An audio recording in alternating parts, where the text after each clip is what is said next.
up? What's happening? Welcome here to Lacrosse Now. Tom Eschen and Travis Eldridge with you again this week. We've got a loaded show here, Tom. We've got the new number one at Maryland, Logan Wisnauskas, taking that prestigious number over for the Terps. He will join us on this show. Yeah, he was shooting out in the snow a couple weeks ago. Yeah, viral videos. We asked him about that, and just like what you said, that what the pressure is and surrounding all of that, and that program obviously going to the championship game, how they're feeling with all the transfers coming in. Great conversation with Logan. So that, of course, is something to look forward to today. We talk some more college previews. In addition to that, the CAA men and women, the NEC men and women today. We're picking our favorites coming out of those conferences. Looking forward to that conversation as we're less than a month away from the season starting. But we're going to start on the world stage for the sport of lacrosse. Big news this week, as it has been lingering out there that the World Championships on the men's side for 2023 were going to be in California. And we now know officially they will be in San Diego in 2023. World Lacrosse making that announcement earlier this week. When you see the news, and I think we all knew it was going to be in California, San Diego now is official. When you see it, what was your initial reaction? And it's interesting. It feels like there's a lot of layers to one simple announcement because there's a lot of different things at play here. And I think the most important thing was, yes, getting into the United States was probably the most important thing for World Lacrosse at this point, knowing what the timeline is for the Olympics coming up in 2028. That has been the tried and true goal of World Lacrosse now for a few years, that is. And you need to get the sport of lacrosse on display in the United States, in that region of the country, to show the IOC and everybody else in the world, you know, what lacrosse can look like on a world stage. So I think getting it from Canada to the United States, this was the natural progression. As for San Diego being the spot, I find that interesting because at first a lot of people had thought maybe it would be Los Angeles, right, you know, in name, but San Diego might have had a different sort of infrastructure and timing-wise where they were able to pull it off there. But I think for contextual, yes, like the step towards the United States and doing it in San Diego does make sense in terms of the goal to get it into the Olympics, because you need it's basically a practice run. You need to show everybody what it's all about. Remember, these games were originally supposed to be in British Columbia when it was originally announced. Back then, it was a 2022 World Championships. Obviously, everything got shifted due to the pandemic and the lack of women's World Championships last year when they were supposed to happen. The other thing to remember with this is that it is somewhat of the Olympics are on the horizon, but this is regular World Championship rules. So what we saw in 2018 in Netanya, Israel, those are the games we're getting. We're not getting the sixes version of the sport. That's a World Championship event that I think we're going to expect to get later on as we lead up to the possible inclusion in 2028 in Los Angeles. The thing for me that I think about is I'm cautiously optimistic about this, because I think you're right. The infrastructure, when you see the plans that have been rolled out with a brand new stadium at San Diego State that they're going to help kind of open up and be able to put their big games on display, whether it comes to the semifinals, the championship, and the opening game, which obviously the United States will be a part of. And then obviously a nice stadium in San Diego, too, to house some of the bigger games. Team USA, Canada, the Iroquois Nationals, those teams who they know are going to draw a crowd. The thing that makes me cautious about it is the type of attendance to expect in San Diego, because I think with the women's, it's a slam dunk at Towson this summer. Like, as long as everything with the virus, and that's a big if, but as long as everything kind of sorts itself out and the summer is expected to be a normal summer, like in Baltimore, you have enough people in and around the Maryland tri-state area there that are going to show up to watch Team USA and Canada on a consistent basis, and that place is going to be crazy at Towson. That's the atmosphere World Lacrosse wants to show to the IOC. In San Diego, it's different. Like, San Diego, there's a lot to do outside, and to get the general sports fan, because the lacrosse fan base out there is nice, it's building, but it's not what it is in a hotbed. So the cautious part to me is I'll be interested to see the build-up and the run-up, what those ticket sales look like, what the atmosphere looks like for the big games, because that's what World Lacrosse wants to put on display. Yeah, you're talking a football stadium as well. 30-some thousand seats. You know, we've seen pro lacrosse in football stadiums. We've seen NCAA lacrosse in football stadiums. And we know, depending on how many people are there, what that atmosphere is like. I do think that they are going to run the festival alongside that, the youth festival with a whole bunch of kids, you know, youth teams there. I think that should help, you know, sort of mitigate that a little bit and just trying to bust them over, however you're going to get them into the stadium, the best you can do. So I think that should help. But yeah, like San Diego, it is a more passive sports environment. I think everybody knows that Southern California is, and when it comes to sports, I mean, you look at the football teams there, and they build the new stadium, and yeah, you got fans that are cheering for the away team more than the home team, and I think that's something else to factor in. But hopefully, like you said, you know, they can rally around, and you've got, you know, now a little bit more than a year to do so in which you build this up. And I think also you have California.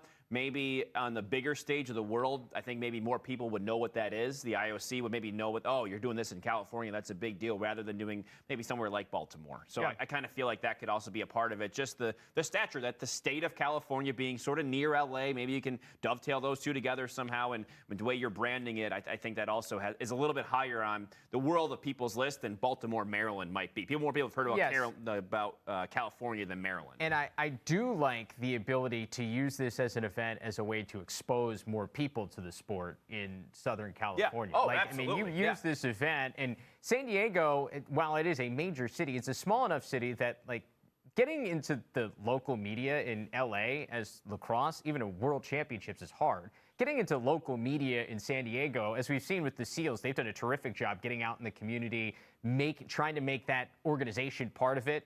So I think they're going to use a little bit of that roadmap in order to try to expand the fan base. Because, look, quite frankly, it's a fan base that over the course of 5 years you would hope to expand so that those are people that want to go watch lacrosse in Los Angeles in 2028. Yeah, and I think we'll see. I think you know what? I think it's going to be. We're not going to really know the impact of this until maybe 2028 or whenever they decide if they want to put lacrosse in 2028. So, but probably we'll know. You will get a pretty tangible view of how it worked in San Diego afterwards in the next couple of years when they decide whether or not lacrosse should be in the Olympics and after this show. I will add this. Joe Tsai was part of this announcement, obviously the owner of the San Diego Seals, part owner of the new team in the NLL that's going to be in Las Vegas. He's been a huge donor and proponent to the sport on so many different levels, the PLL, Yale Lacrosse.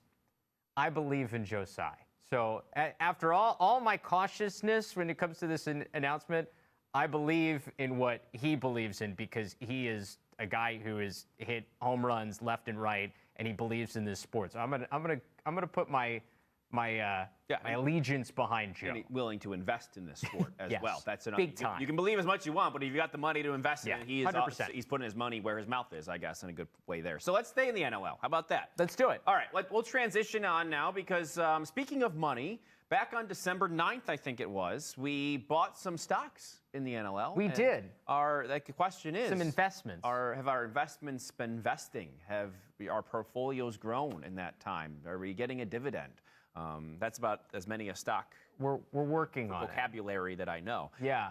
So I bought the San Diego offense. And speaking of San Diego, I also bought Patrick Dodds. And I'll start with the San Diego offense, and I'm holding on to this. You're holding on? That was a good investment. I am actually going to buy more of the San Diego offense. Buy more stock. I mean, I know I'm buying high at this point because they have the highest goals in the NLL right now. So they can go up from here? They can go up from here even. So? They can hold steady, and I think they still have more to work on. And Dane Dobie leads the league in goals. I mean, that's all you need to know. I said at the beginning, when I bought them, they had just lost 8-7 to Vancouver. I said, you know, they got to figure themselves out. They have really, really quickly. And Wes Berg is now playing well alongside Dane Dobie. You have Trey LeClaire, the rookie, who, you know, not a lot of people were talking about him as a rookie this year with Jeff Teat, of course, coming in. But Trey LeClaire has been really, really good this year as well. 5 goals, 11 assists for that team. So he is finding himself a role. Mac O'Keefe playing well.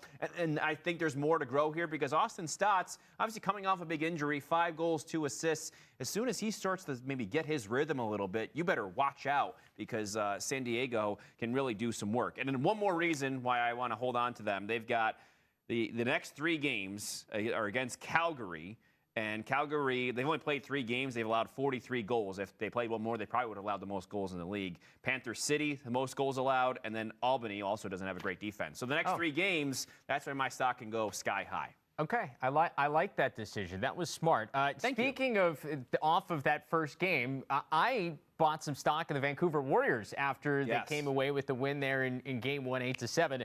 Unfortunately, things haven't exactly gone according to plan. They did beat Panther City in Week 2. They sit at 2-2 though, close loss to Saskatchewan. So I'm going to keep them. Oh, okay. Because you know what? I think I'm kind of like, I bought it relatively low because I still think the expectations for Vancouver weren't exceptionally high early. So I think we're somewhere in the middle. I still do think this team has the ability to go up. They're coming off a kind of a head-scratching loss to Colorado this past weekend, 18-15. I mean, you're talking about 2 of the better goalies in the league that we've seen so far this year. Both Dylan Ward and Alex Bouquet for both these teams both got pulled in this game. Like, this wild game. You think about Vancouver and Colorado this year, I don't think anybody thought this was going over 30 goals, so I hope you had the over. Like, this was wild. I really do like some of the youth that they have around some veteran pieces. Mitch Jones had 9 points in that game. I think he's playing really well. I think that's a positive for Vancouver. And keep an eye on Reed Bowering.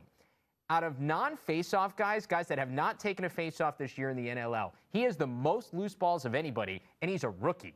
51 of them coming out of Drexel. I really like him on the back end. So I do think they have the pieces to contend in the West, especially with the West is very confusing to try to figure out at the moment. You look at the standings. You look at them today. You're like, I don't know what's going on. Saskatchewan's what, 1-3 at this point, and exactly. A lot of people had them picked to win it this year. So I think because of that, I'm going to hold on to what I have. I'm not buying. I'm not investing anymore. I'm not getting rid of it. I'm just going to hold on and see where I'm at. Okay. Dave, you think you've lost any money? No, I think I'm probably pretty even. Okay. Maybe fake money. Yeah, tokens, fake money. Whatever. I think I'm pretty even. All right. So I also bought Patrick Dodds. Yeah. And I'm probably even on him too. Okay. I was losing. I lost money almost immediately after because he had like 2 goals. He had like a goal and an assist over his next 2 games after I bought him, because I bought him after he had a goal and 4 assists against Philly in his debut. He since then has 3 goals, 4 assists. He had 2 goals and 3 assists against San Diego over the weekend. So that sort of saved me. I mean, I was you're going to get rid of it now. Went down here and I went back up. I am holding him too. Oh! I'm going to hold. I'm not going to buy any more right now. But I am going to hold him because, don't forget, there was a trade, Ryan Benesh going to Albany. So that could open up even more opportunities for Patrick Dodds to get in the score sheet, as there's got to be enough shots to go around. So if Benesh was still there, I probably would have cut my losses. But here, I'm going to hold on to Dodds. Obviously, he had another good day over the weekend. So I'm going to hold on to him knowing that was the first game without Ryan Benesh. He emerges once again. So I'm going to hold on. I kind of liked what we saw this weekend without Ryan Benesh there after he was traded away. So speaking of individuals, I had Lyle Thompson. I bought him after the team kind of struggled, Georgia, early on. I'm selling my stock in Lyle Thompson now because I don't know if it can get any higher. Through 3 games now, he has 22 points. His 7.3 points per game, the best in the NLL. The guys ahead of him have played 4 games so far. So to me, leading the league in points per game is about what you'd expect from Lyle Thompson. I don't know how much higher this gets. So I'm going to sell my stock in Lyle now, thinking I've cashed in pretty nicely on a nice little short trade. And move on, because most points per game in the league, 22 points through 3 games. I mean, he's doing exactly what you'd expect Lyle Thompson to do. This is the Lyle I think we are going to get the rest of the year. I mean, you could say we didn't really play stocks, but I did buy him at the beginning of the season, kind of. He was my. They were hot takes, different than our bold prediction. To start the year, different that he than would lead our the league in points, but. Than stock options. So I couldn't agree more. I'm glad you bought him. Good job. All right. Good so work. You adding anything to your portfolio? I'm adding Dylan Ward to my portfolio. Yeah, that's right. You're right. I mean, this might be a short for me because he's not that low right now. It kind of looks a little lower because he gets pulled, but it feels like, obviously he gets pulled in a game. He only played like a handful of minutes. He barely lasted in that game. He allowed 5 goals in 3 minutes and 40 seconds. And obviously the things didn't go well. And when he came out, they did turn things around and came back from that deficit and won. Tyler Carlson played pretty well in that game. He gave up 37 saves in 56 minutes after Ward left. So I'm going to go by Ward because the sky isn't falling. If you're Colorado, the sky isn't falling if you're Dylan Ward. This year, he's saving 79.3% of the shots he faced, 11.77 goals against average. When he won the goaltender of the year in 2017, he stopped 79.3% of the shots he faced. His goal against average was 10.89. So Dylan Ward this year has been Dylan Ward. Yeah. And I don't think we can look at one result and say, oh, he's done or whatever, because even back when we played lacrosse in the NLL a couple years ago, he was as good as ever. 13 games, 9.62 goals against average, 81% save. So Dylan Ward is still Dylan Ward, and I don't think this weekend's results should define him or cause a controversy or whatever, hashtag trade Ward that we've seen in the past in Colorado. I don't think that's anything. I am buying him. Stick around because he's going to continue to play well and be consistent. And I think consistency as a goalie in this league is very hard to attain. Only a few can do it. I think he's one of the guys that has been able to do it over the course of a season. Game by game, you never know. But so you're taking advantage of our society now with jerk reactions. Yeah, that's what you're doing. Okay, I am the non-jerk reaction person, so I'm staying steady as she goes. The best traders, or he goes. The best traders in the stock market. You got to have a steady. Don't overreact. You just got to kind of believe and trust your gut. Okay. So Tom's doing that. Smart trader over here. I am going to buy some stock in the Saskatchewan Rush. You hit on them before. 1-3. Yeah, I mean, that's a good one. Yeah. I don't know if there's no way that the Rush get worse than this. Like, I have to think that this is rock bottom. He did not look good against Albany. He got doubled up by the Firewolves this past weekend up in Albany. Albany's like, they get Ryan Manesh. I kind of like their investment because they were really disappointed after they opened their floor and it was a disaster for the most part. And then they go and beat Saskatchewan. I like what the investment that they want to win now is impressive too. But the thing I like about Saskatchewan is they have a huge opportunity this weekend at home against San Diego.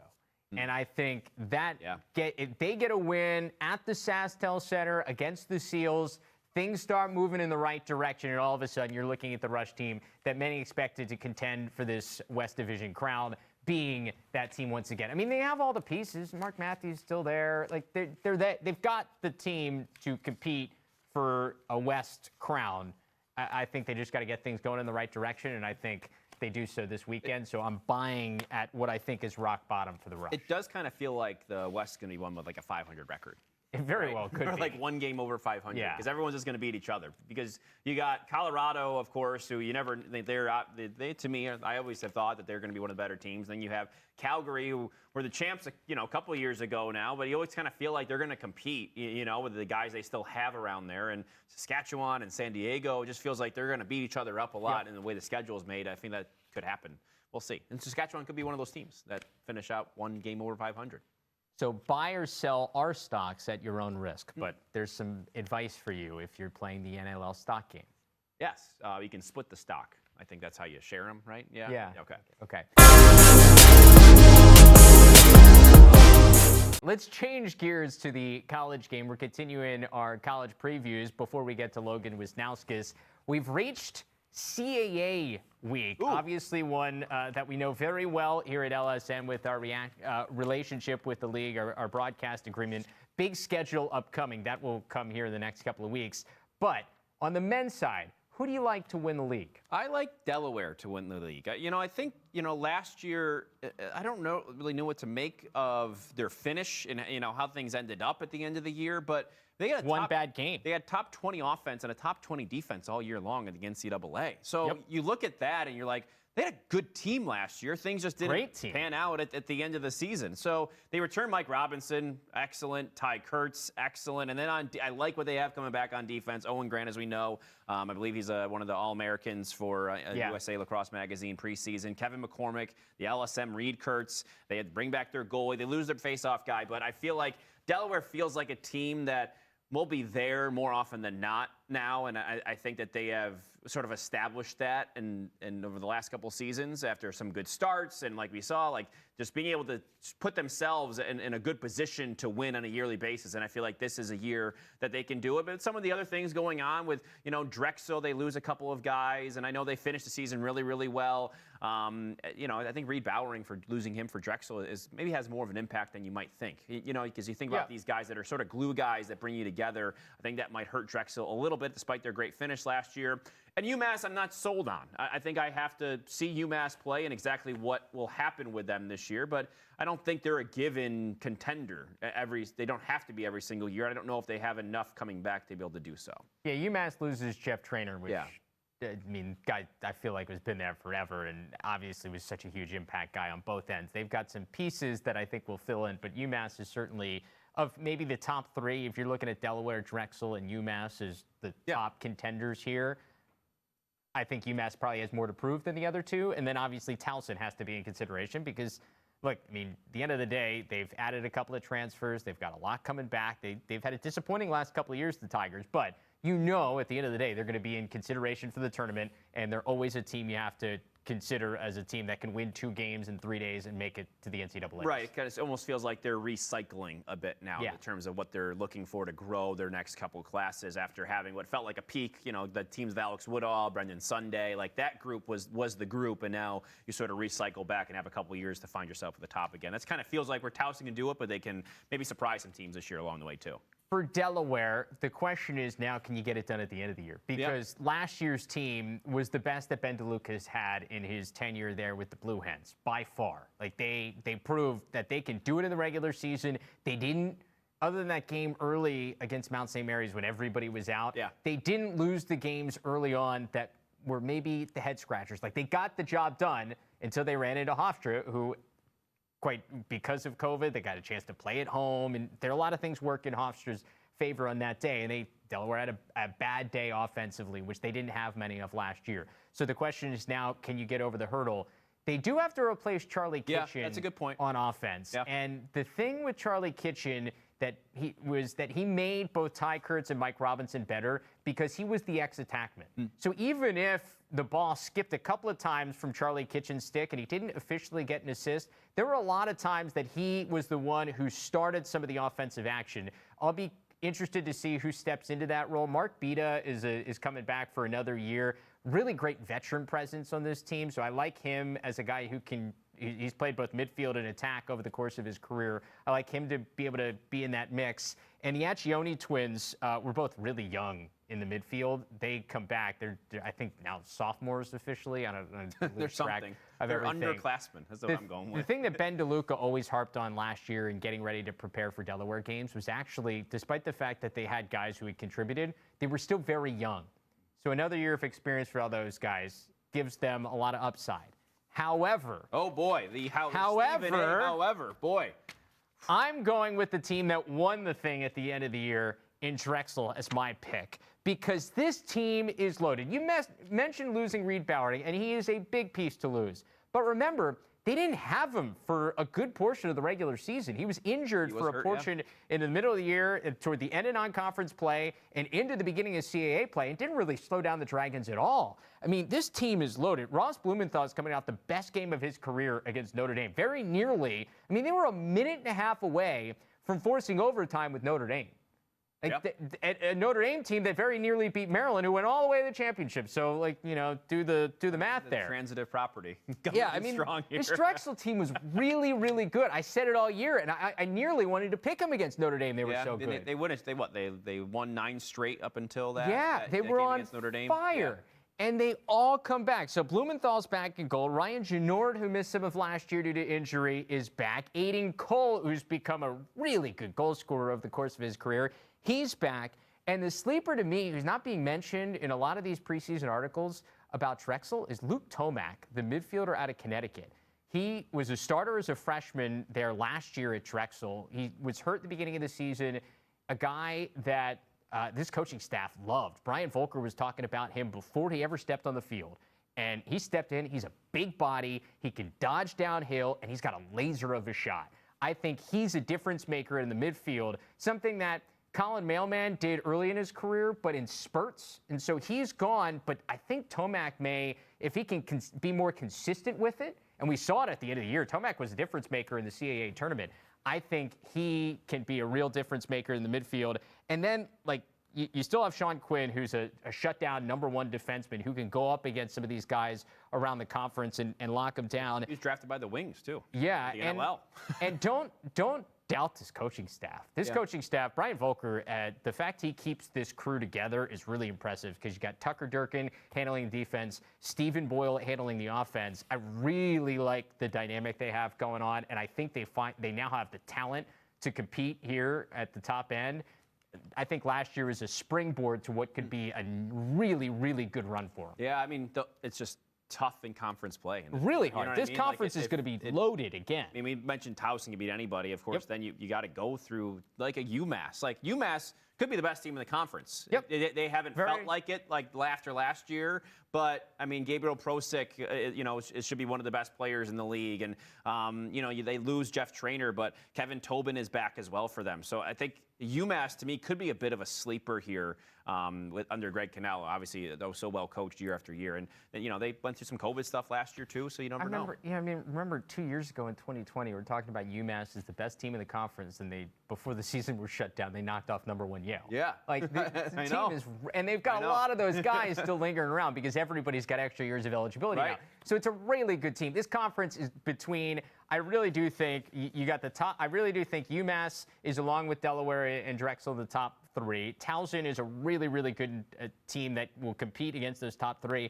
And quite frankly, Fairfield has gone through so much in the last couple of years, but they've got some talent. Yeah. Don't overlook Fairfield surprising some of these teams. And I think Hofstra, without Ryan Tierney now, it's going to be really interesting to see how they reinvent themselves. Yeah, they're going to have to change exactly sort of what they've been doing the last few years because Ryan Tierney's gone. But, I mean, I leave it to Seth to figure it out, and they will make things work. And I think they might have a surprise win or two as well. So let's go to the CAA women. And this is, of course, interesting. We know JMU has won it the last 4 years and won't be able to defend that title in the tournament this year. So that's also something to think about. And I think a lot of people would say, once again, they could be the favorite. They bring back Molly Dougherty again. So she will once again be the backstop for JMU at obviously the great tournament last year. She was outstanding in that as the most outstanding player. I think that JMU maybe could be one of the favorites here. But I think they should be one of the. They are. I mean, do you think so let's get this Jamie thing out of the wing early. Do you think if they were able to compete in the tournament, they would be the favorite? Yeah, I do. I mean, look, it's a team that's being considered in the top 12 to 15 in the country. Yeah. Because of the amount they have coming back. In front of Molly Dougherty, they're engaged. They've got an offensive core that returns. They've got a bunch of talent on offense with Isabella Peterson and Casey Knobloch and Caitlin Morgan all back. This is a team, and it's a team that I know it's years removed, but they still have competed at the top level in the country. Like they are a program that has gotten it done in the tournament. So I think you have to consider them as a favorite. It really is too bad, not only for JMU, but also for a team like Drexel, who I think is one of the favorites in this league, to not get the chance to compete against. Because no matter what happens, like if JMU is one of the top 2 teams in the regular season and can't go to the tournament and compete, no matter what happens, there's an asterisk next to whoever wins that tournament. Yeah. Because one of the other best teams in the league couldn't compete in the Final Four. Yeah, and just unfortunately is the nature of college athletics today, and it is what it is. JMU moving on to greener pastures. Yeah, so they'll have to figure things out. So, all right, let's now get to the actual tournament and who will get the bid. Who's going to win? Who will get the bid from this conference is the question, and I think we're both on the same page here. And I do think Towson might have something to say about this, more of that in a second, but it is Drexel. And we had Carson Harris on last week, and you could feel that they are hungry, and they sort of feel like they're a bit shortchanged with the way they finished the season last year. I mean, you look at what they have, of course, in offense. They had the 8th best offense in the country last year. And there's so much talk about Carson Harris, and Colleen Grady should not be undersold because Colleen Grady is a big part of what makes that offense go as a feeder on that right side from almost goal line extended near the cage. She's the one who finds Harris a lot. Grady led them in scoring, 48 goals, 41 assists last year. So I think Colleen Grady might be a little bit underrated with Carson Harris getting all the accolades so far here. So Grady is, of course, one of the ones coming back. And then you got the defense with Zoe Bennett, the CAA Goalie of the Year, also back. And the vibe they have and just the way their attitude was last year, they completely sort of shifted the whole trajectory of their program, and it feels like in one season. And I feel like they only can go up from here. And because of the way it last year ended, they lose in overtime in the CAA tournament, the JMU, in a devastating fashion. Yeah. And then the NCAAs, you lose to Rutgers. I mean, it's your first time in the NCAAs. You got a Big Ten opponent. You sort of get it, I guess, as an outstanding. They don't get it inside. They feel like they should have done more, but you sort of understand. And now I think they understand what it will take to win a couple of games in the NCAAs. Now, there is a difference with the program at Drexel. As Jill Batchelor has left Drexel, gone across Philadelphia out to the suburbs to Villanova. But Kim Hilliard coming in, I think is just, it's just should be such a smooth transition. Now, we talked to Carson Harris. She said, look, it is different than what we had done in the past. This fall season has been a brutal one. She's like, we've done so much conditioning, but Kim Hilliard's coming from Stony Brook program that has been where Drexel has been. Like, she knows a program from a conference that maybe doesn't get as much respect as the Big Ten or the ACC, but having a team that wants to be at the top of that and compete on the national stage. That's where Drexel wants to be, because they can build off of what they did last year and turn this team into a team that not only competes for CAA titles, but has the ability to compete as one of the best teams in the city of Philadelphia. And I mean, they're regional with all of the powers across the landscape of college lacrosse. Yeah. So they're right there. If they want to play the best, and they prove that they can be one of the best, like, there's no reason for some of these teams not to play Drexel. So I think it's just like the perfect stepping stone for them to get Kim Hilliard in there and let her try to take this program to the next level. So I like all of them coming back too. And Kim's a really smart coach.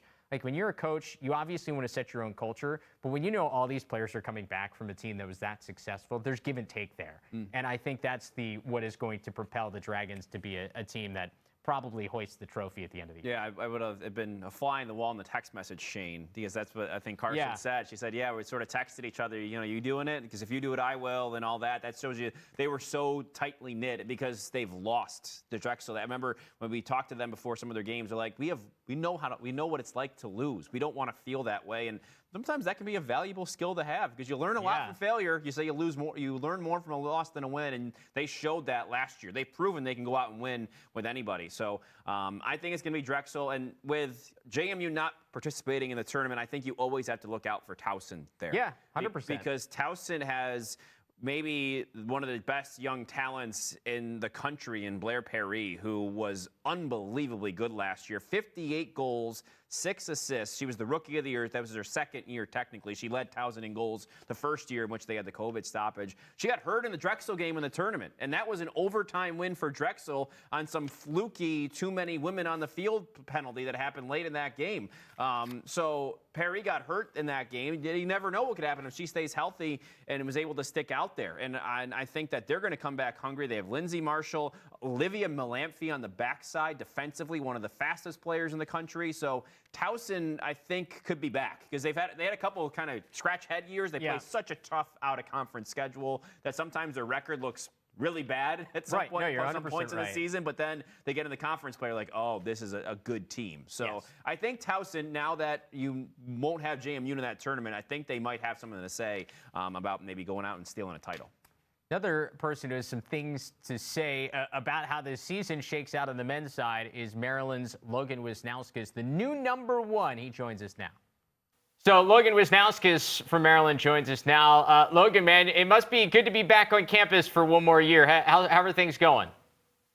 It's been great. It's been great seeing the guys so far. We just got back. We're back in practicing and stuff. So, everything feels right in the world right now. The video in the snow, Logan, I mean, take us behind the scenes there. Was it difficult to find the balls you were shooting? I mean, welcome back, right? Yeah, no, welcome back for sure. Yeah, it was definitely hard to find the balls. It was tough to do that video, but it was cool. It's for the fans to let them know we're back. So, how long were you out there? Like probably 10 minutes tops. Okay. All right, good. All right, good. All right. The question is, did you have to track down the balls, or did somebody else do that for you? Oh no, we both did that. The camera Okay. guy and I just tried to find as many balls as we could. So this is obviously a jump for you in terms of being the guy. You're the number one there at Maryland now. What's that been like for you once you realize you're going to take that honor on in the offseason and knowing that you're going to wear number one, that prestigious number, come here in 2022? I mean, yeah, having the opportunity to play with guys that were the number one before, like Connor Kelly, Jared Bernhardt, just kind of learn from those guys, how they prepare for the game on and off the field and stuff. And, got credit. I got amazing coaching staff. I got amazing teammates around me. Just, go out and just play my best for them. So. Yeah, I mean, you're probably pretty close to them, I'd imagine. I know you're roommates with Jared. And did you guys talk about that at all? They give you any thoughts on what it meant or advice on sort of how to carry it? No, nothing really. Just, kind of doing what I do, normally just be like the same player you are. It's just a number you're wearing, care more about the name across the chest than on the back. So.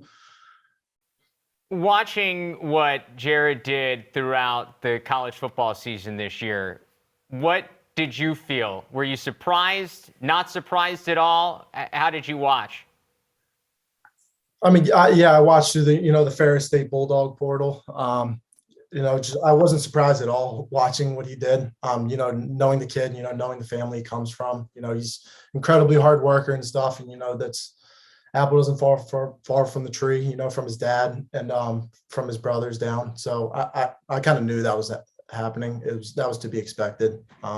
He's really hard worker. He's super fast and just a really good quarterback as well as a lacrosse player. Even better person as well. Yeah, I mean, Logan, you graduated from Boys Latin, the all-time passing leader. I mean, who can throw the ball better, you or Jared? I mean, he did a lot of running at Ferris State. We know that. But I'm wondering, who's got the better arm? I mean, I definitely go with Jared as a Harlan Hill finalist. I definitely go with him. So okay, that's a good argument. Do you think you give him a run for his money at least? I mean, get close. Like, is there any rivalry there?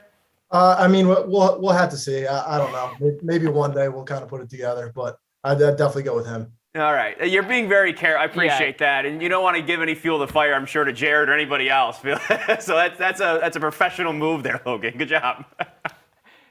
I know you guys play some Turkey Day around Thanksgiving football games there at Maryland. Like in the past, when he's suiting up or running around playing flag or touch or whatever you guys are playing, what's it like to try to match up with him as a runner? Yeah, it's tough. It's super tough, playing two-hand touch, like kind of for him, it's like one-hand touch. Like if you can try to touch him, you touch him. But I mean, it's super hard. I mean, he's Jared, he's Superman. So he's really good athlete, really good player, really good person. So.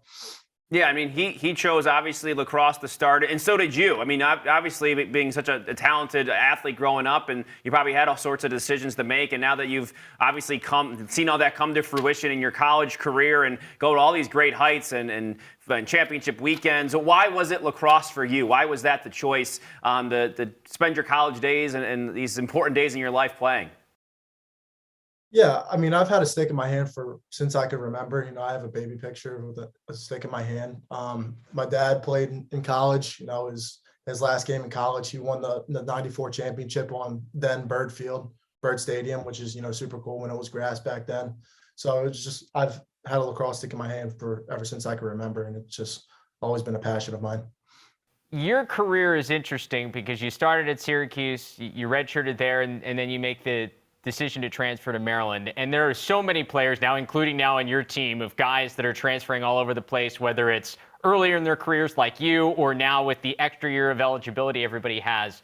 Walk people through what that transfer process is like. Is it like recruiting all over again? Like you open the door and see what options you have? What was it like for you? Well, for me, it was the year previous of the transfer portal, so I didn't really have to enter a portal. I was granted a release, and then I was able to talk to any coach I wanted to. Which for now you have to enter into a transfer portal, and then like coaches can see, then they can reach out to you. So it was like more so like before when I had to reach out to coaches and stuff like that. So now it's like you enter a transfer portal, and then coaches can see, and then you just go from there. How does that impact your team? I mean, obviously you've seen them come in and you got another class of transfers, I guess. I mean, you maybe look at, I don't know, like new players, like new freshmen or whatever. How does that sort of impact the dynamic that you have? Obviously, you've got a lot of talent coming in from both a freshman class and also guys that have been around the block a bit in college. Yeah, I'd say it's impacted us positively for sure. You know, guys like Keegan Kahn are going to make immediate impacts. Owen Prabilski, John Donville, he's really gotten the offense really well. You know, and our freshmen too, we got some really good freshmen, you know, playing some good ball, you know, learning the offense, learning the defense and stuff like that, and just kind of learning how to play like a Terp. So we were reading that you built a gym during quarantine, like in the house to stay in shape. Is that right? Yeah, I did. I built a gym in my basement, so that's the only way to do it. Yeah. I wonder, entering this year, now that, you know, like you called him Superman, Jared's gone. So you now know, like, the attention shifts. Obviously, it's never easy to play at the Division I level with the defenders you guys go up against in the non-conference and the Big Ten. But now that attention probably shifts more onto you. What have you tried to do in this offseason to make sure you know you're ready to get that kind of attention this year? I mean, yeah, I mean, it goes back to the fundamentals, you know, just kind of, you know, doing like all your stuff, like off the field, you know, like we had a really good fall, you know, guys were really stepping up, you know, guys like Eric Malaver and stuff, Eric Spanos, it's a freshman, you know, I mentioned Keegan Kahn before, you know, Kyle Long, you know, he had an awesome season last year. You know, the departure of Jared, you know, that it's going to be tough on anyone.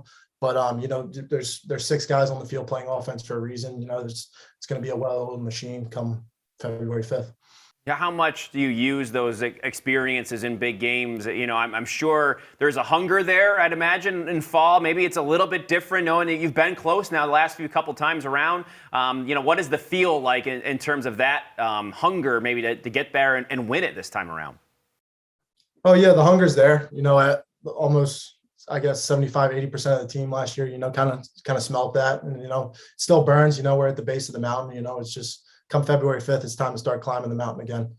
And I can imagine you probably, I know you don't want to look back, but probably wish you had a couple more seconds, right? I feel like this whole season might be those extra couple seconds in the championship game for you guys.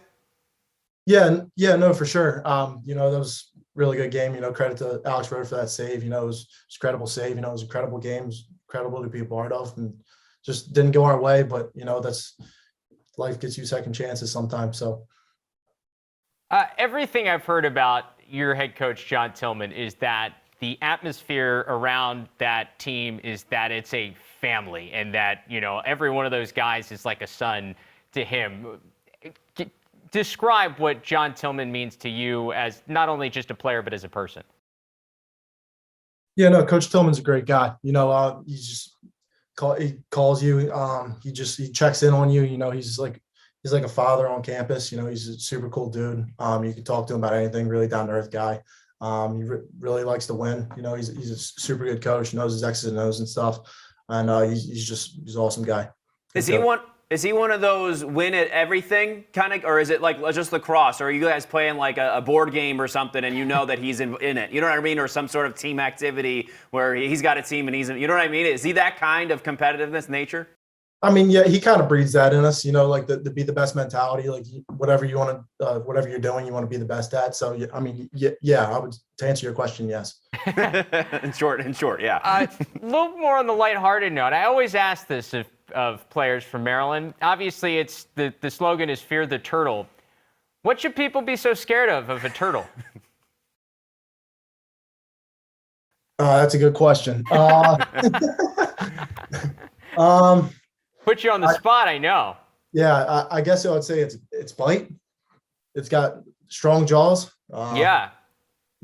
Yeah. I guess look, if you're by a snapping turtle, like I don't want to fool around with that. So you're probably right. But I think it's always such a fantastic slogan. You mean if you weren't at the ocean and a snapping turtle came out of the water, you wouldn't run away? Travis? No, I would, 100%. Okay. Just that they can take a finger off pretty easily. You don't want that. No.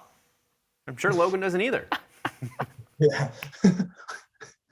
Anyway, I think that's about how it does it. On that note. Logan, we appreciate your time. Looking forward to seeing you guys out there this season, and can't wait to see you don the number 1. I think that's going to be a really cool thing in the college lacrosse, and probably feels pretty big to you and you guys, but I know you'll carry it well. So we appreciate your time, man. Yeah, thanks, guys, for your time. Appreciate you guys. Have a good one. Yep, you too. So great to catch up with Logan Wisnauskas. You can tell he's ready and just a part of that Maryland mentality, ready to go for this year. I think they have a lot on their minds as we head into their season. I want to get a throwing competition between him and Jared. I think he was a little bit hesitant. You could tell. I mean, look, he's doing the right thing. He's a pro. He's been through this before. I would love to hear what they were saying behind closed doors, or one of the flag football game. I really want to know. I want video of Jared Bernhardt playing against the Maryland football team. Yeah. After watching what he did against Division II talent. Right, or even Logan Wisnauskas trying to throw. That too. Yeah, you make it rain out here. It's like Vince Vaughn. Get those video content producers out there for Thanksgiving next year. So let's move on. Now we're going to talk. This is our NEC week as well. So we're going to talk their conference, men and women. Who do you like in the NEC on the men's side this year? The men's side has been fascinating over the last several years. You look back, since 2013, last 7 tournaments that have been held, we've had a different regular season and tournament champion. The last team to win both the regular season and the tournament title was Bryant in 2013. Wow. It's been since 2013. It's ridiculous. So whoever you're going to pick to win the tournament, hopefully is not the team that wins the regular season title, because you're probably going to be wrong. With that said, last year St. Joe's went unbeaten in the NEC regular season before losing to Bryant at home in the championship game. I like St. Joe's to come back and win. They've, in that stretch that I just mentioned, of the 7 straight tournaments that the regular season champ hasn't won, they've won 5 of the regular season titles. One year they split it with Bryant, but 5 times they've been the 1 seed essentially in the tournament and not won the tournament title. I think this is the team that can get it done.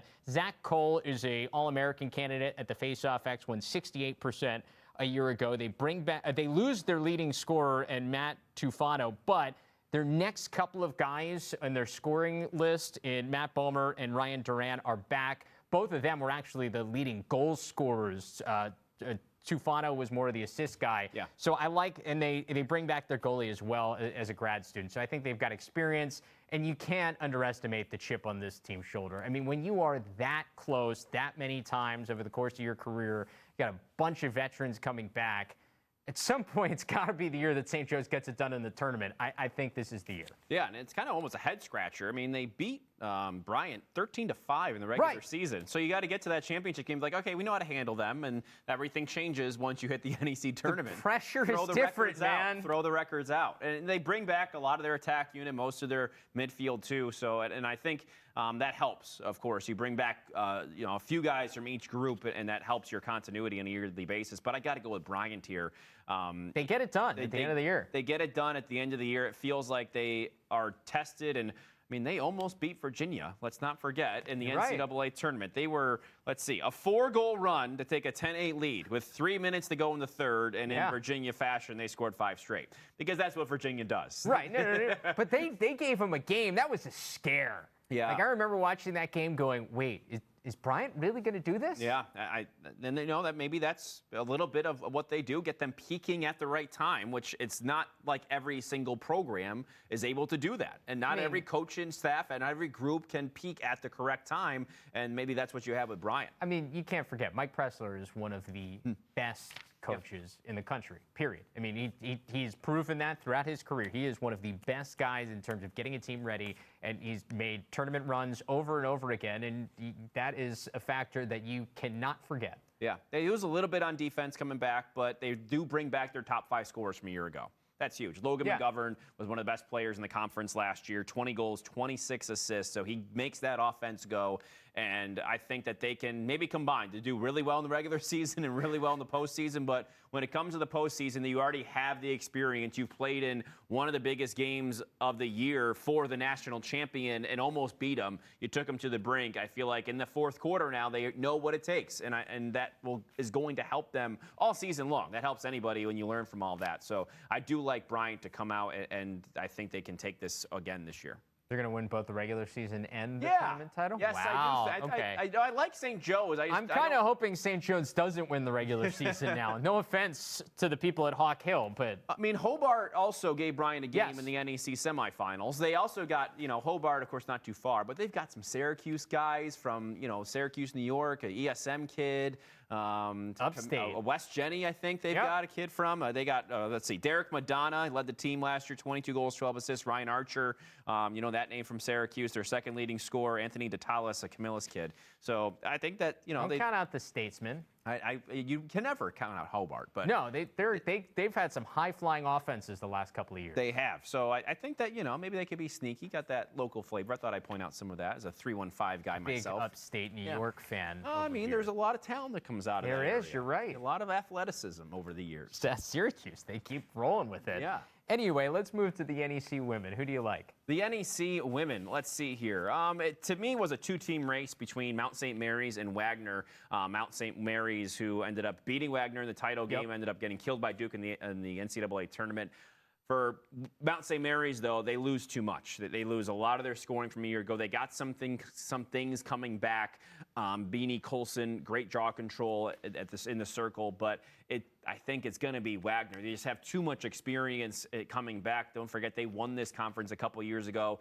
They lose their coach. Michelle Tumolo is moving on to Army. So that's another factor here in what you're looking at with Wagner. But they had the 11th best defense in the country last year, and they return a lot on that side of the ball. They return Casey Dorney, who led them in draw controls, caused turnovers, and ground balls, along with their goalie Lauren DiStefano, 9.45 goals against average. So the fact they have one of the best defenses in the country last year, you bring back that experience, they're going to be tough to score on. And I think anybody who's tough to score on is certainly a contender and probably a favorite in that conference. I also like Wagner. And you mentioned Michelle Tumolo moving on to Army, but she's replaced by Kelly McPartland, another coach who was a terrific player and a member of the Team USA rosters leading up to different world championships. So I think she just picks up where Michelle left off. I do think it says a lot when, over the course of this transition, whether it was Michelle going to Army or then Kelly taking over for Michelle there at Wagner, all of the coaches before were all very supportive of the hire that came in to replace them. It was like a trickle down. I think that says a lot. And Michelle being very supportive of Kelly taking over that program, I think will make that be a smooth transition here to the 2022 season. Yeah, and then they have a good group there of experience, which helps. Always helps. We talked about that with Drexel. You've got some athletes there that sort of know how things are, and then you've got the other perspective of the new coach, and I think that will make a big difference for Wagner this year. So there you go. NEC previews, CAA previews for you this week. You got anything else to leave the people with? I have nothing else other than I'll see you at LaxCon, everybody. I'm going down to Baltimore, and we will be there where our booth. Can't remember it at the top of my head. I think you can't miss it. There'll be lights, 500. I think it's booth 500. I probably should know this, but I don't remember at this moment. We'll show you on social media. So we'll have a big desk that says laxsn.com. We'll have some lights. We'll be interviewing all the who's who at the convention this year. So come out and say hello in Baltimore if you're down there. Love to talk to you. Love to get your take on some lacrosse stuff. Yeah, find them, because the booth is where all the coaches and players who are around will be at some point to be interviewed. So it's also a nice chance to get autographs or talk with people that you may want to run into. Yeah, absolutely. So there you go. You can see Tom. If you want to see someone other than me, that might be a little bit cooler. But also, please say hi to Tom. Go ahead and do that. Anyway, we appreciate you taking some time to listen or watch. We'll see you right back here next week.